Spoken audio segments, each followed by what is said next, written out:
কাফনের কাপড়ে কোনো পকেট থাকে? থাকে না, নিয়ে যেতে পারবেন না। আপনি মারা যাওয়ার পরে যে কাফনের কাপড়টা কেনা হবে, আপনি জানেন সেটা টরে কাপড় কেনা হবে না? আপনি কি জানেন সেটা কোনো দামি কাপড় কেনা হবে না?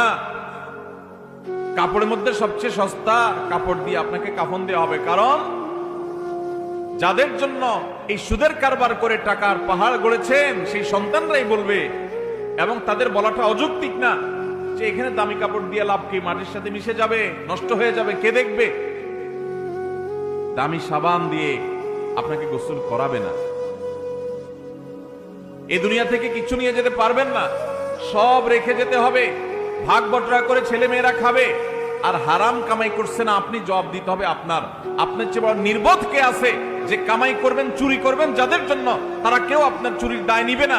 আপনার শাস্তি আপনাকে ভোগ করতে হবে, তারপর আপনি অপরাধ